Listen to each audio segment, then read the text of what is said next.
ദീപകിൻ്റെ മരണം വേദനാജനകം തന്നെ.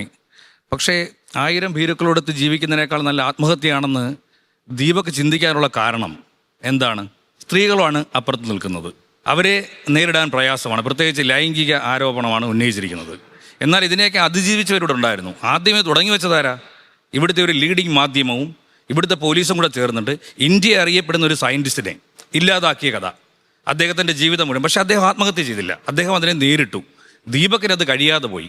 ഇപ്പുറത്ത് നിൽക്കുന്നത് സ്ത്രീകൾ. അത് ഏത് രീതിയിൽ ചിന്തിക്കുന്നു എന്നുള്ളതാണ് അവർ. ഇപ്പം തന്നെ അതിൽ പറഞ്ഞു കേട്ടു. പറഞ്ഞു നമ്മുടെ ഓരോരുത്തരുടെ ആണുങ്ങളുടെ രീതികൾ, ആണുങ്ങൾ എങ്ങനെ സമീപിക്കുന്നു, വന്ന് തൊടുന്നു, ആ തൊടുന്ന ഉടനെ പെട്ടെന്ന് ഞാനതങ്ങ് അവതരിപ്പിക്കുന്നു.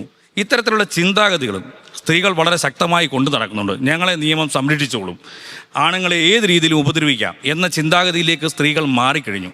അതെല്ലാ സ്ത്രീകളുമല്ല. ഇത്തരത്തിൽ സോഷ്യൽ ഇൻഫ്ലുവൻസിൽ ഞങ്ങളെ ഇങ്ങനെ തൊട്ടാൽ ഇപ്പോൾ ബസ്സിൽ കയറിയിരിക്കുമ്പോൾ അടുത്തിരിക്കുന്ന സ്ത്രീ അത് എങ്ങനെയാണെന്ന് പുരുഷൻ കണ്ടുപിടിച്ചിട്ട് വേണം കയറിയിരിക്കണം. ആ ഒരു അവസ്ഥയിലേക്ക് എത്തിച്ചേർന്നിരിക്കുന്ന ദീപകിൻ്റെ മരണം. അപ്പോൾ സ്ത്രീകൾക്ക് ഒരു സാഡിസം ഉണ്ടായി കഴിഞ്ഞു. അതായത് പുരുഷനെ ആക്രമിക്കാൻ വേണ്ടി ലൈംഗികമായ കുറ്റകൃത്യങ്ങൾ ചെയ്തു എന്ന് ആരോപണം ഉണ്ടാക്കുക. അത് തെളിയിക്കപ്പെടുന്നത് എപ്പോഴാണ്? ഒരിക്കൽ പോലും തെളിയിക്കപ്പെടുന്നില്ല. എപ്പോഴാണ് തെളിയിക്കപ്പെടുന്നത്? ആ ഇര. ഇപ്പോൾ ഇവിടെ ആരാ ഇരയാവുന്നത്? വേട്ടക്കാരനാണോ വേട്ടക്കാരിയാണോ എന്നുള്ള ഇര ഇപ്പോൾ ആരാവുന്നത്? ഇപ്പോൾ ദീപക് ഇരയായ സംഭവം. യഥാർത്ഥത്തിൽ ദീപകിനെ അതിനെ അതിജീവിക്കാൻ ഒരു മാർഗ്ഗവും ഇല്ലാതായിപ്പോയി. കാരണം സോഷ്യൽ മീഡിയയിൽ അത്രയധികം അദ്ദേഹത്തെ തെറി പറഞ്ഞുകൊണ്ടേയിരുന്നു. അപ്പം നിവൃത്തിയില്ലാതെയാണ് അദ്ദേഹം ജീവൻ ഒടുക്കിയത്.